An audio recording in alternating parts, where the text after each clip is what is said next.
टेरा mathematics के online platform में सभी लर्नर्स का स्वागत है। यहाँ पे आप ऑब्जेक्टिव टाइप के पैटर्न के एग्जाम की स्टडी करते हैं। फैकल्टी जो आपको टीच करती है नेट गेट क्वालिफाइड है, DSSS भी 2014 में रैंक 1 अचीव किया है। उनके एक्सपीरियंस का फायदा आपको क्वेश्चन की टैकलिंग में, शॉर्टकट टेक्निक में, जो आपको लेक्चर कोर्स करना है या टेस्ट सीरीज करनी है, उन सभी चीजों में मिलता है। इस नंबर पर कॉन्टेक्ट या व्हाट्सएप कर सकते हैं डेमो के लिए। अब आप क्वेश्चन देखिए कि अल्फा बीटा इसके रूट है इस इक्वेशन के। तो जब हमने आपको फुल सिलेबस कोर्स कराया था इससे पहले, जो लेक्चर प्रोवाइड किए थे, तो आपको यहाँ पे बताया था कि x की जो आपके पास वैल्यू आती है इस इक्वेशन को सोल्व करने पे, जो स्टैंडर्ड रियल मेरे पास ऑलरेडी अवेलेबल है, तो उसका रिजल्ट हमारे पास आता है x बराबर e की पावर i थीटा। अगर यहाँ पे थीटा होता है, जनरली यहाँ पे थीटा लिखा हुआ आता है एग्जाम्स के अंदर, या फिर फाई लिखा है तो फाई में लिख देंगे। अब यहाँ कोई प्रॉब्लम नहीं है। अब ये आपके पास वैल्यूज हो गई अल्फा बीटा की, x की जो वैल्यूज हैं आपके पास यही अल्फा बीटा में रहेंगी। तो यहाँ पे एक वैल्यू आपकी अल्फा रहेगी और यहाँ पे जो दूसरी वैल्यू x की आती है वो e की पावर माइनस की आई फाई आती है, यानी कि कोस थीटा माइनस के आई साइन थीटा या फाई। तो यहाँ से बीटा की वैल्यू होगी, अल्फा की वैल्यू होगी। अब यहाँ पे आपके पास कंडीशन क्या बनती है, अल्फा की पावर n प्लस बीटा की पावर n। अब यहाँ पे आप इनका सम करेंगे तो e की power iota n phi plus e की पावर माइनस के आयटा n फाई। जब आप इनको ओपन करके ऐड करेंगे तो 2 cos n फाई आपके पास आ जाएगा, साइन थीटा वाला कंसेप्ट कट जाएगा। एक तो आपके पास ये चीज हो गई। दूसरा आप इनकी प्रोडक्ट करेंगे तो अल्फा की पावर n बीटा की पावर n, ये आपके पास कितनी आ जाएगी, e की पावर 0 की वैल्यू 1 आ जाएगी। तो इक्वेशन आपकी बनेगी x square minus sum of the roots 2 cos n phi into x और plus product of the roots 1 equal to 0। तो ये इक्वेशन आपकी जनरेट हो गई। अब आप इसको स्टैंडर्ड रिजल्ट की तरीके से लर्न भी कर सकते हैं। कैसे, मैं बता देता हूं तरीका। कि जो इक्वेशन आपकी बनेगी, आंसर देखिए आपका क्या आएगा, x square minus 2 cos n phi plus का 1 आ रहा है। ये इक्वेशन मेरे पास आ रही है, ये आपका बी ऑप्शन हमारा करेक्ट आंसर है। तो आप सिर्फ ये चीज ध्यान रखिए कि अगर यहाँ पे अल्फा की पावर n है तो जो मेरा एंगल है फाई वो केवल n फाई में बदल जाएगा, बाकी सब चीजें इक्वेशन की सेम रहेंगी जैसा कि आपने ऊपर देख लिया है। ये चीज आप सीधे सीधे लर्न भी कर सकते हैं। अगर रूट हम क्या करें, n को अगर 1 ले लेते हैं, देखिए हमने n का कंसेप्ट लगाया, अगर n को 1 लेंगे तो रूट मेरे अल्फा बीटा ही रहेंगे, अल्फा बीटा ही रहेंगे। तो यही इक्वेशन एक ऐसी है जो कि सिमिलर टू द इस इक्वेशन के सिमिलर है। तो n बराबर 1 रखने से ये क्वेश्चन आपका ऑब्जेक्टिव मेथड से सोल्व आउट हो गया। आपको केवल 10 सेकंड में आपने आंसर निकाल लिया, क्योंकि उसने n को रेस्ट्रिक्शन नहीं रखी कि n हमारे पास क्या होगा। तो n हम अपने हिसाब से 1 2 3 रख सकते हैं। तो देखिए आपका क्वेश्चन इजीली सोल्व हो गया। एक और ऑब्जेक्टिव मेरे पास मेथड इसका मेरे पास अवेलेबल है, उसको भी आपको बता देता हूं कि यहाँ पे आप फाई को 0 डिग्री 0 ले लीजिए। तो इक्वेशन मेरे पास जो बनेगी ऊपर जो है एक्स स्क्वायर माइनस 2x और प्लस का 1 इक्वल टू 0 बनेगी। अब इसके रूट कितना आएंगे, 1 और 1 आएंगे यहाँ से। अब आप इनकी पावर करेंगे तो अल्फा की पावर n और बीटा की पावर n दोनों हमारे पास 1 आ जाएंगे। तो इक्वेशन हमारे पास x square minus 2x plus का 1 इक्वल टू 0 बनेगी। अब आप अपने ऑप्शन में फाई को क्या रख दें, 0 रख दें। तो 0 रख देंगे तो केवल यही इक्वेशन हमारी सिमिलर आएगी। तो आप इस क्वेश्चन को n की वैल्यू पुट करके भी कर सकते हैं और फाई की वैल्यू पुट करके भी कर सकते हैं। 2 ऑब्जेक्टिव मेथड मैंने आपको एक्सप्लेन कर दिए हैं और जनरल मेथड भी मैंने आपको एक्सप्लेन कर दिया है, कहाँ का स्टैंडर्ड रिजल्ट आपको याद रखना है। अब देखिए नेक्स्ट क्वेश्चन, इस क्वेश्चन में क्या दिया गया है, ये भी हमने आपको जब थ्योरी का लेक्चर पढ़ाया था तो तब आपको ये चीजें लर्न कराई थी। अगर इलिप्स के अंदर लेटस रेक्टम की जो लेंथ है वो हाफ हो जाती है किसके, माइनर एक्सिस के, माइनर एक्सिस। तो हमारे पास क्या आएगा, 2b square upon a equal to 1/2 और माइनर एक्सिस आपके पास कितनी होती है, उसकी लेंथ आपके पास कितनी आएगी, 2b आएगी। तो ये 2 से 2 कैंसिल आउट हो जाएगा और ये आपका b से b कैंसिल आउट हो जाएगा और यहां से रिजल्ट निकलेगा a इक्वल टू 2b। अब आपके पास इसेंट्रिसिटी निकालनी है तो b square equal to a square और कंडीशन होती है 1 माइनस e स्क्वायर।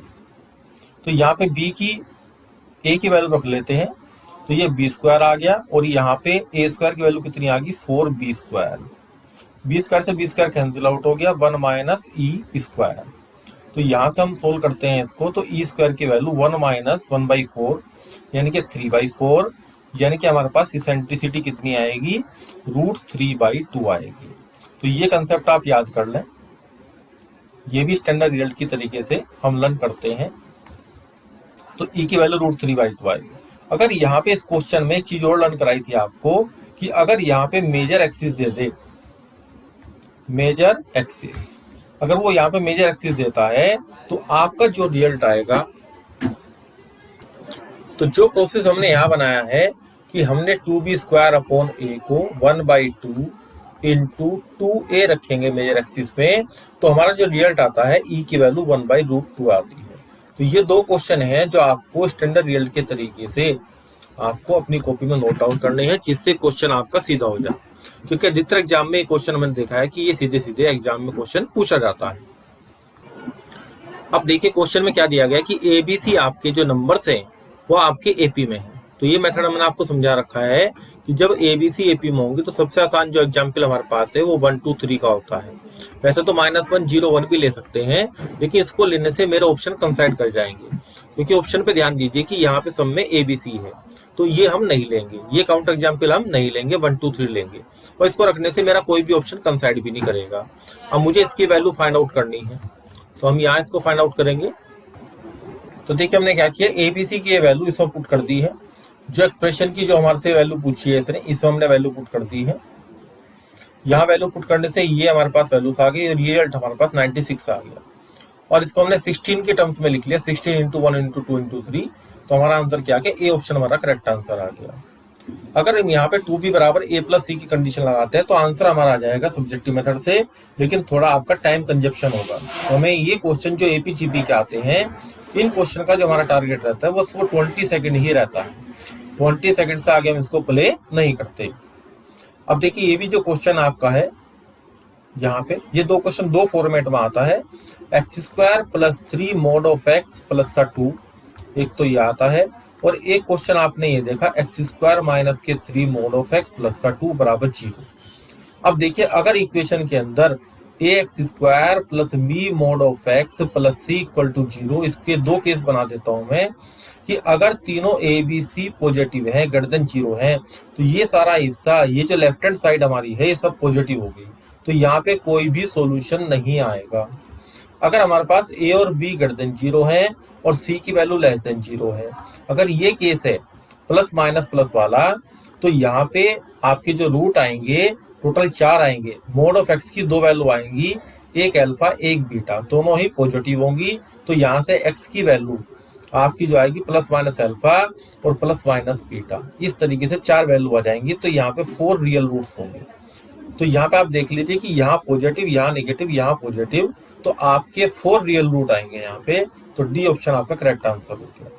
तो अगर ये इक्वेशन मेरे पास आएगी तो no solution, number of roots 0 हो जाएंगे, नो सॉल्यूशन, और यहाँ पे 4 रियल रूट्स आएंगे। बाकी केस भी आप इसके बना सकते हैं जिनमें कि एक रियल रूट आएगा तो 2 आएंगे। अगर इस इक्वेशन का एक रूट आता है, मतलब मोड ऑफ x की वैल्यू 1 आती है, एक प्लस में एक माइनस में, तो वहां से आपके रूट 2 आएंगे।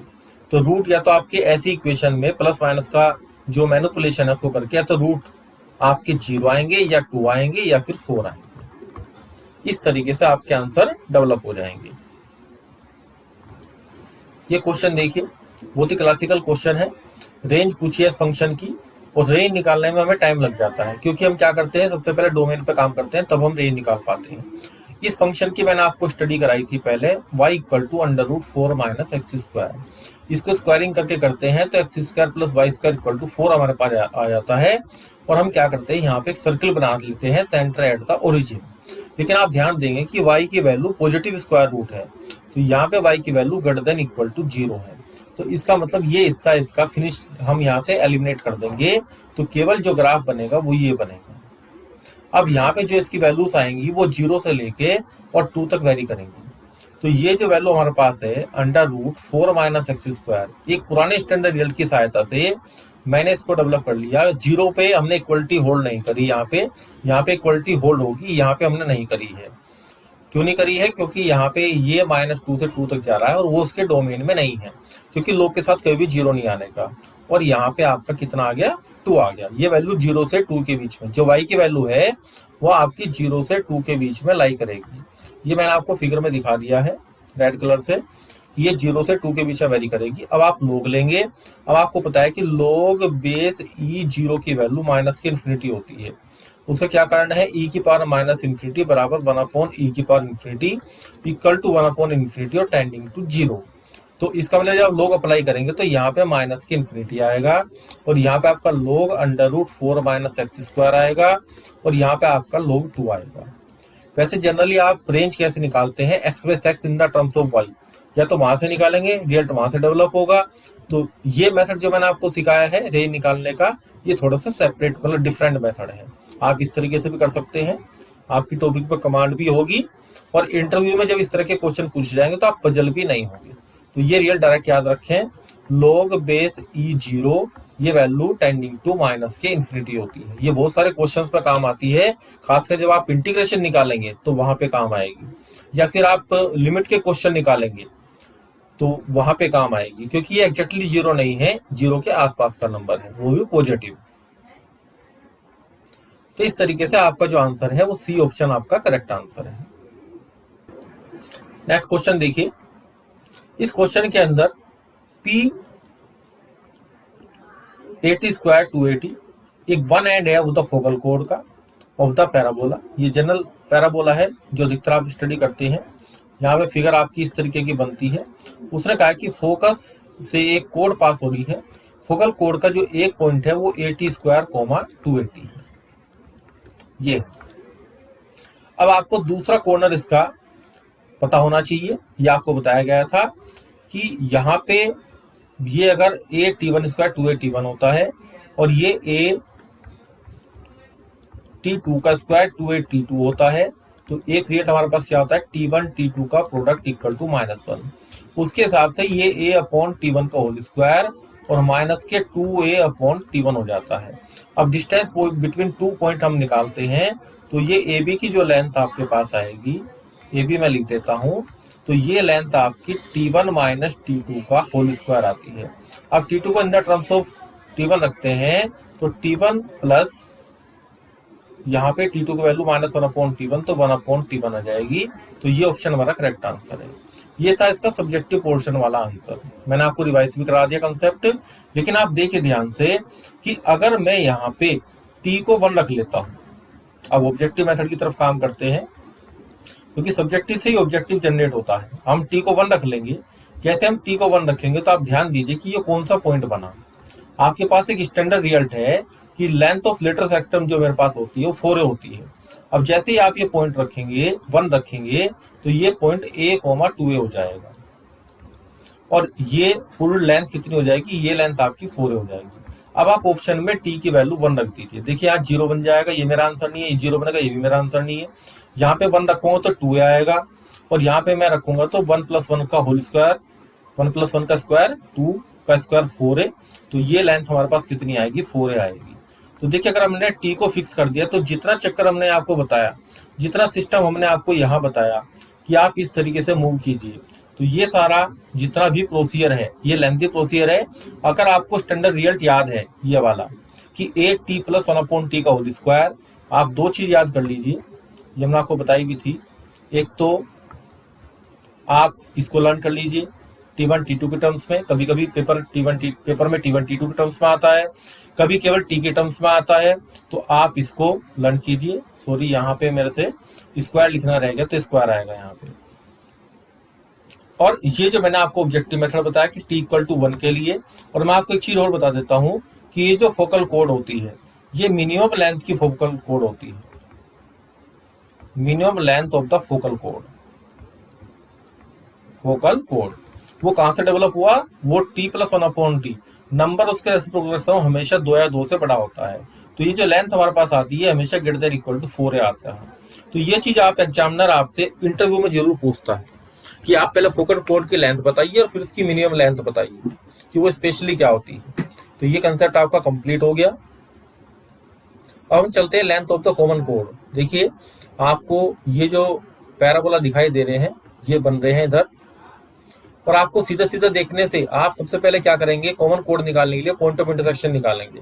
आप थोड़ा सा एलिमेंट्री माइंड लगाइए अपना कि जब इसमें x को 0 0 रखेंगे और y को भी 0 0 रखेंगे तो दोनों बराबर आएंगे, और 1 1 रखेंगे तो भी बराबर आएंगे। दो ही नंबर ऐसे हैं मैथमेटिक्स के अंदर जिनके स्क्वायर उनके खुद के बराबर आ जाते हैं, 0 या 1। तो वो मैथमेटिक्स मैंने यहाँ लगा दिया, ऑब्जेक्टिव मैथमेटिक्स। तो ये पॉइंट मेरा 1 1 आ गया और ये पॉइंट मेरा 0 0 आ गया। अब इसकी कॉमन कोड की लेंथ निकालनी है, तो अंडर रूट कितना आएगा, 1 का स्क्वायर प्लस 1 का स्क्वायर √2, तो √2 हमारा आंसर हो गया। तो देखिए हमने 20 सेकंड में क्वेश्चन को अचीव किया, जबकि ये बड़ा क्वेश्चन था पेपर की लेंथ के हिसाब से। अगर आप एलिमेंट्री मेथड से चलते हैं, मतलब आप अगर सब्जेक्टिव मेथड से काम करते हैं, तो पेपर क्लियर करने के लिए आपको स्टैंडर्ड रिजल्ट और टेक्निक दोनों को कंबाइन करके काम करना पड़ेगा।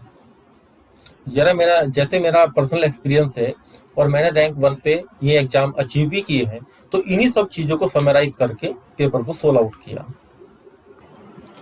तो आपका ये लेक्चर यहीं पे समाप्त होता है। थैंक्स।